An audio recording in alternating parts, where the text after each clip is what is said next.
கொள்கிறார். அவர் கிறிஸ்துவராக இல்லை. கிறிஸ்துவராக இருந்தால் சினிமாவுக்கு போயிருக்க வாய்ப்பு கிடையாது. சரிங்களா? தொல் தர்மமும் கிறிஸ்தியர் தான், அவனும் கிறிஸ்தவர் தான்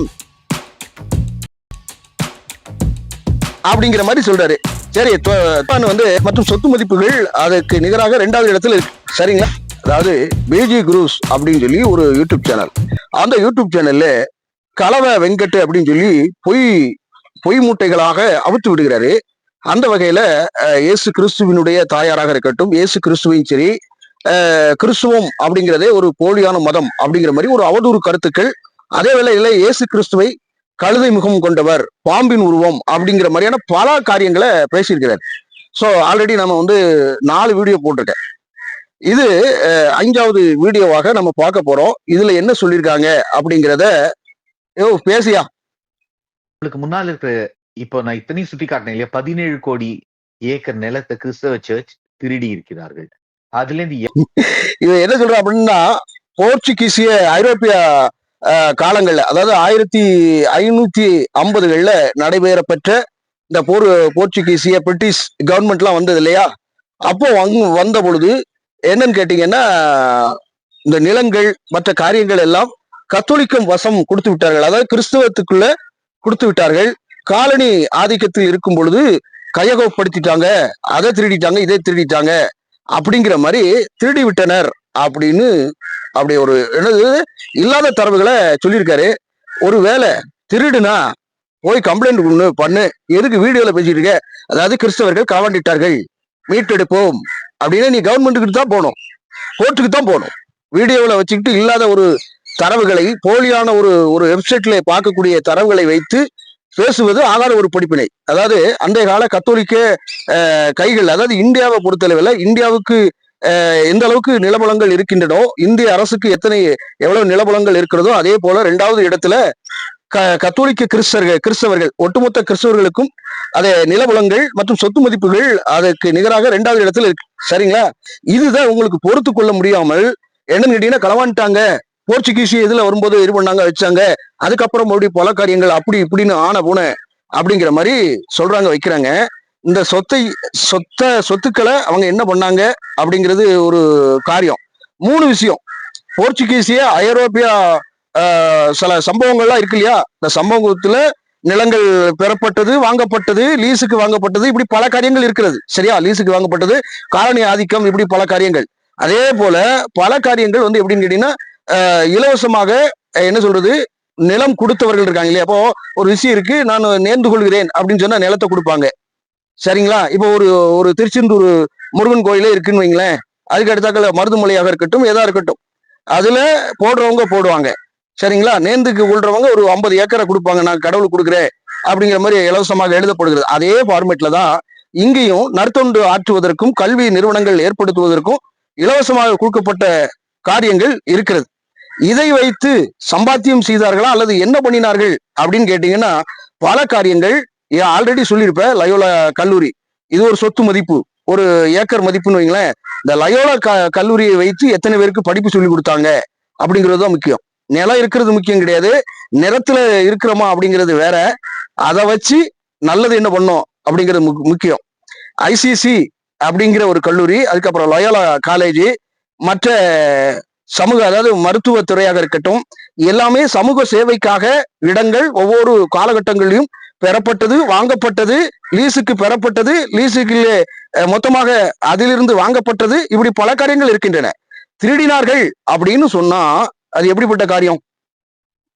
திருடினார்கள், அதுக்கு ஒரு ப்ரூஃபை கொடுத்து போய் கவர்மெண்ட் கிட்ட முறையிடணும், இல்ல எதையாவது ஒன்றை பண்ணணும், வைக்கணும். திருடிட்டாங்க, இந்துக்களே திருடுங்கள், அப்படி இப்படி திரளுங்கள் அப்படின்னு சொன்னா ஏற்புடைய காரியமா?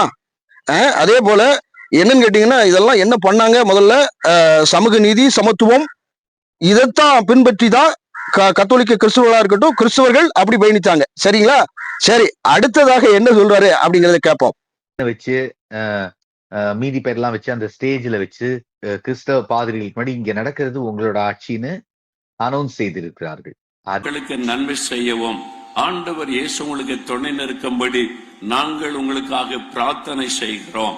என்னுடைய பெயராய் அவர்கள் அறிவித்தபடி ஒரு மாநாட்டுல மோகன் லாசரஸ் மற்றும் ஆரூர் அப்படின்னு சொல்லி ஒரு ஒரு அமைச்சர் எல்லாரும் கலந்துட்டு இருக்காங்க. அப்போ அந்த இடத்துல வந்து மோகன் சிலாசரஸ் உங்களுக்காக ஜெபம் பண்றோம், கிறிஸ்துமஸ் வாழ்த்துக்களை சொல்லுகிறோம், உங்களுக்கு நாங்கள் நிற்போம், மீண்டும் உங்களுடைய ஆட்சி வர வேண்டும் அப்படின்னு சொல்லி சொல்லியிருக்காங்க. இதுல என்னன்னு கேட்டீங்கன்னா என்ன ஹைலைட்டட் சொல்றாரு அப்படின்னு கேட்டீங்கன்னா, அந்த கிறிஸ்துவ கமிட்டியினர் வந்து ஒட்டுமொத்த 4 கட்சிகளை கையில ஊன்றி வச்சிருக்கிறாங்க. அது யாரு அப்படின்னு கேட்டீங்கன்னா, ஜோசப் விஜய்னு இருக்காரு, அவரும் கிறிஸ்தவ பார்ட்டி. ஜோசப் விஜய் அப்படிங்கிறவரு ஒரு கிறிஸ்தவர் அப்படிங்கிற மாதிரி இது பண்றத வைக்கிறாரு. சரி, ஜோசப் விஜய் அப்படியாக பிரியமானவர்களே, நான் அடிச்சா தாங்க மாட்டேன், 4 மாசம் தூங்க மாட்டேன், வீடு போய் சேர மாட்டேன், எப்படியாக நான் கிறிஸ்துவத்தினுடைய கட்சி தலைவராக இருக்கிறேன் அப்படின்னு சொல்றாரா அப்படின்னு வேற வேற வீட்ல, வேற வேற ஊர்ல, வேற நாட்டுல, வேற ஸ்டேட்ல இருக்கிறதுனால நாம எல்லாரும் சொந்தங்கள் இல்லைன்னு ஆயிட முடியுமா? அது எப்படி முடியும்? இப்ப பாத்தீங்களா, ஒருத்தருக்கு ஒருத்தர் பாத்துக்கும் போது அந்த பாச உணர்வு அது மட்டும்தான், அது இருந்துட்டாலே போதும், வேற எதுவுமே தேவையில்லை. இல்லை, அவங்களுடைய கொள்கை வேறு, கிறிஸ்துவனாக முன்னிறுத்தப்படவில்லை. சமுதாயத்தில் நான் ஒருவன், நான் மதம் சார்ந்த, மதத்துக்கும் அப்பாற்பட்டவன், மனிதத்தை நேசிக்கிறவன் அப்படிங்கிறது அந்த தமிழக வெற்றி கழகத்தினுடைய கொள்கை தாராமந்திரம். இதுல கிறிஸ்துவ தலைவராக நான் வந்திருக்கின்றேன், எப்படியாக எல்லோரும் கிறிஸ்துவர்கள் ஓட்டு போட்டால் நான் ஜெயிப்பேன் என்று தெரியாது அப்படின்னு சொல்லியிருக்காரா? அவர்களுடைய கொள்கை என்ன, கோட்பாடு என்ன அப்படின்னு சொல்லி அவர்களுடைய வெப்சைட்ல நம்ம பார்த்தோம் அப்படின்னு சொன்னா, சமூக நீதி மற்றும் சமத்துவம் இப்படி போட்டிருக்காங்க. அவங்களுடைய கொள்கை என்ன அப்படின்னு, சமூக நீதி மற்றும் போராட்டமற்ற சமத்துவம், அனைத்து சமூகங்களுக்கும் சம வாய்ப்புகள் வழங்கப்படும், சாதி மதம் பாலினம் அடிப்படையிலான பாகுபாடு இல்லாமல் கல்வி மற்றும் சுகாதார சேவைகளை மேம்படுத்துவது நோக்கம், அரசியல் பங்குகள், பிரதிநிதித்துவம், மத ரிசர்வேஷன் பங்கீடு, இப்படி பல காரியங்கள் சொல்லியிருக்காங்க. அதே வேளையில சட்டசபையில் குறைந்தது 3 பங்கு பெண்களுக்கு ஒதுக்கீடு, கல்வி மற்றும் தொழில்துறை கொள்கைகள், கல்வி முன்னேற்றம், கல்லூரிகள் பள்ளியின் தரத்தை உயர்த்தல், காமராஜர் மாதிரியான பள்ளிகள், அவர் எப்படி செயல்பட்டாரோ அதே ஃபார்முல இது பண்றாங்க, இலவச யூனிஃபார்ம், முழு நலத்திட்டத்துடன் தொழில்துறைக்கு பல்கலைக்கழகம், இதெல்லாம் நான் நல்லது செய்வேன். அதே போல கவர்னர் பதவி நீக்கத்தை ஆதரிக்கும், ஒரு மாநில அரசு அமைப்பு மேம்பாட்டை உதவும் என கூறப்படுகிறது. மதியம் செயல்பாட்டு நெறிகளை மாற்றி முயற்சி, உதாரணமாக கல்வி ஸ்டேட் லிஸ்ட்ல கொண்டு வர வேண்டும், சுற்றுச்சூழல் வளம் நீத்தல், நிதி நிலம் நீர் வளங்களை பாதுகாப்பு, நீர் வளங்களை மீட்டு அமைத்தல், சான்கரேஜ்க்கு எதிரான சட்டம், புவித்தளத்தை சுற்றுச்சூழலை பாதுகாக்க, இப்படி பல காரியங்கள் அவங்களுடைய கொள்கையாக இருக்கிறது.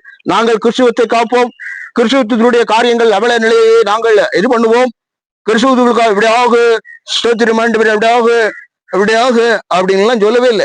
அவர் பொதுவான ஒரு மனிதனாக தன்னை நிலைநிறுத்திக் கொள்கிறார். அவர் கிறிஸ்துவராக இல்லை. கிறிஸ்துவராக இருந்தால் சினிமாவுக்கு போயிருக்க வாய்ப்பு கிடையாது. சரிங்களா? ஒரிஜினல் கிறிஸ்துவராக இருந்தா இதுக்கும் கிறிஸ்துவத்துக்கும் சம்பந்தம் இல்லை. அவர் பொதுவான ஒரு மனிதன். சரி, அடுத்தது என்னன்னு கேட்டீங்கன்னா, இந்த ஒருத்தர் இருக்கார் இல்லையா, சிரி அப்படின்னு சொல்லி, இந்த சிரி அப்படிங்கிற அவரு என்னன்னு கேட்டீங்கன்னா, திருமாவும் கிறிஸ்தியர் தான், தொல் திருமாவளவனும் கிறிஸ்தவர் தான் அப்படிங்கிற மாதிரி சொல்றாரு. சரி, தொல் திருமாவளவனுடைய கொள்கை என்ன, அவரே பேசட்டும், அதையே கேட்போம். வாங்கி கொண்ட கோட்பாடு என்பது சமூக நீதி, தேசியம், பாட்டாளி வர்க்க விடுதலை, மகளிர் விடுதலை, ஏகாதிபத்திய எதிர்ப்பு. இதெல்லாம் எதுக்காக, என்ன இலக்கை நோக்கினா சமத்துவம். சமத்துவம் தான் நம்முடைய இலக்கு, டார்கெட், அல்டிமேட் எய்ம், ஈக்குவாலிட்டி. விடுதலை சிறுத்தை வந்து எப்படின்னு கேட்டீங்கன்னா, நான் ஒரு கிறிஸ்தவன் அப்படின்னு சொல்லி கிளைம் பண்ணல, நான் கிறிஸ்துவின் உடையவன் அப்படிங்கிற மாதிரி சொல்லவே இல்லை.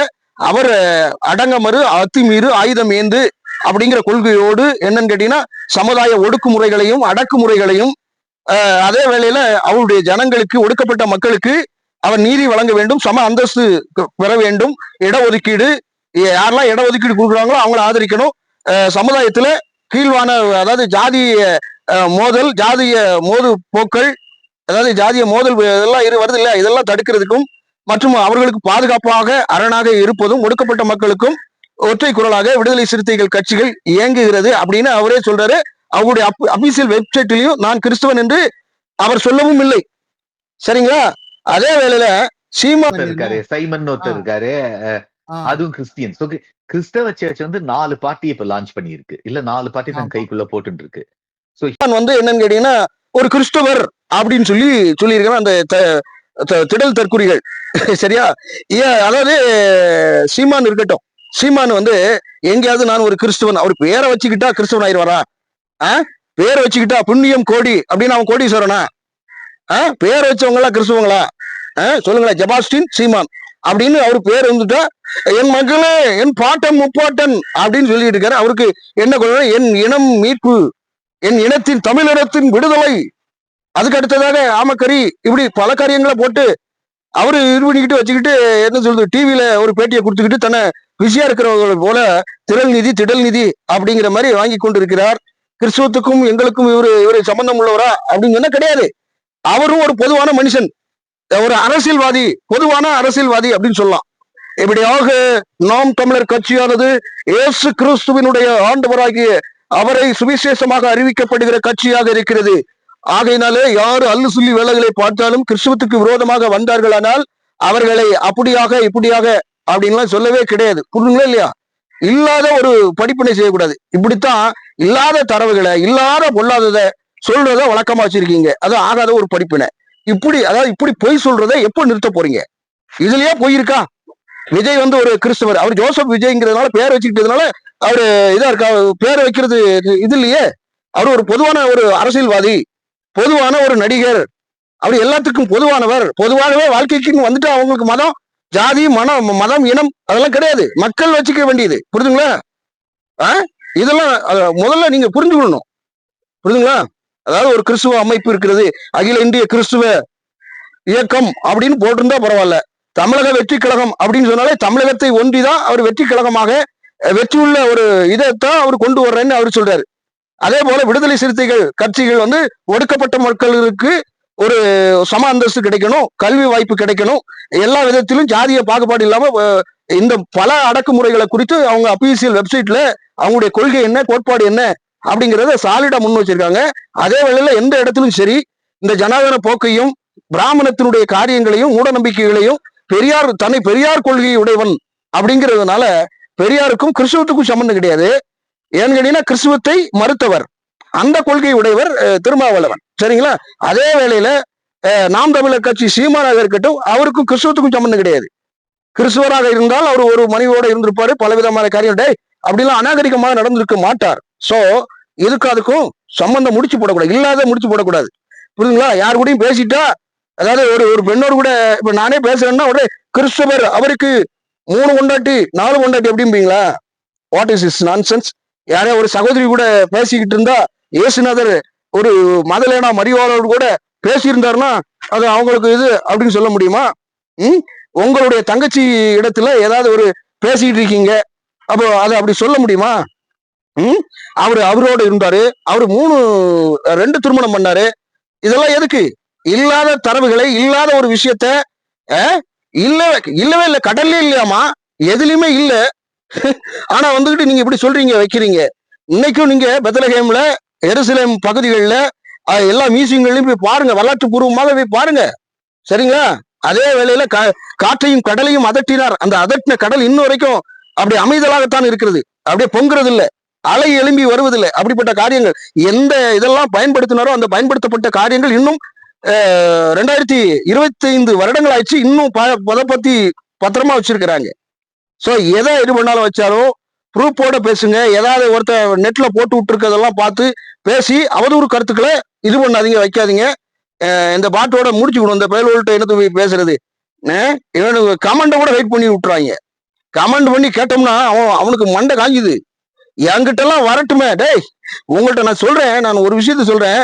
சரி, நமக்கு விவாதத்துக்கு வருவோம், நானும் வாரேன், 100% நான் வாரேன். சரியா? ஆனா நான் கேட்கிற கேள்விக்கு நீ பதில் சொல்லிடணும். அதே மாதிரி நான் எப்படி கேள்வி நீங்க கேட்கறீங்களோ அதுக்கும் நான் பதில் சொல்றேன். ஓகேன்னா போட்டு பாத்துக்குவோம். சரிதானா? ஆமா, நான் எவிடன்ஸோட நான் பேசுவேன், வைப்பேன். நீ ரொக்கஸ்டனா இருக்கணும். புரியுதா? நீ ரொக்கஸ்டனா இருக்கணும், நீ மானஸ்டனா இருக்கணும், நீ நல்ல தொண்டு புரிஞ்சவனா இருக்கணும், நல்ல மனிதனா இருக்கணும். சரியா? கிறிஸ்துவத்தையே ஒழிச்சிடணும் அப்படிங்கிறாங்க. கிறிஸ்துவத்தையே இது பண்ணிடணும்னா கிறிஸ்துவன் கண்டுபிடிச்ச கரண்டையே வச்சிருக்கீங்க. கிறிஸ்துவன் கண்டுபிடிச்ச மருந்துகள் எல்லாம் ஏன் பயன்படுத்துறீங்க? கிறிஸ்துவன் கண்டுபிடிச்ச அத்தனை காரியங்களையும் தூக்கி தூர போட்டு போயிருங்க. கிறிஸ்துவன் மட்டும் வேண்டாம், ஆனா கிறிஸ்து கொண்டு வரக்கூடிய அத்தனை காரியங்களும் கண்டுபிடிப்புகளும், டெலிபோன் கண்டுபிடிப்பாக இருக்கட்டும், தாமஸ் ஆல்வா எடிசன், இப்படி பல காரியங்கள் இருக்கு. இந்த புத்தகமே பிரிண்ட் அடிச்சு கொடுக்கறதுக்கு ஒரு பாலமாக அமைஞ்ச கொண்டு வந்தவங்க கிறிஸ்தவர்கள். இப்படி பல காரியங்கள் சொல்ல வேண்டியிருக்கு. எல்லாத்தையும் அனுபவிச்சுட்டு எல்லாத்தையும் வாங்கி இது பண்ணி போட்டுட்டு கடைசியில இப்படி மானங்கனியா பேசுறீங்களே. நீங்க ஏதாவது ஒரு உடம்பு சரியில்லாம போறீங்க, இல்லைன்னா ஒரு எதுக்காக போறீங்கன்னா அங்க ஒரு கிறிஸ்துவ மிஷினருடைய இதா இருக்கும், ஏழையினுடைய வேர்வை காரியங்களுக்கு ஒரு கிறிஸ்துவனுடைய எஃபர்ட் இருக்கும். புரியுதுங்களா? எல்லா சேவைகளையும் பாருங்க, கத்தோலிக்க இதா இருக்கட்டும், புராட்டஸ்டண்டா இருக்கட்டும், எல்லா கிறிஸ்துவ அமைப்புகள்லயும் சர்ச்சஸ்களையும் தொண்டு செய்யறதுதான் வழக்கமா வச்சிருக்கோம். உங்களை மாதிரி மதம் பிடித்தவர்களாக இல்லை, மனிதத்தை போற்றுகிறவர்களாக இருக்கிறோம். அப்படித்தான் இந்த நீங்க 4 பேர் சொன்னீங்கல்ல, இந்த 4 பேரும் கிறிஸ்தவர்களே கிடையாதுன்ற நான்.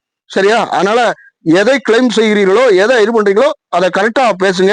பொய் எப்பொழுதும் நிக்காது, உண்மை எப்போதும் உறங்காது. அது ஒரு நாள் எந்திரிச்சு காட்டும் போது பொய்கள் ஓடிவிடும், பொய்கள் இதாயிரும், வச்சிரும். மக்கள் எல்லாரும் படிச்சிருக்கிறாங்க.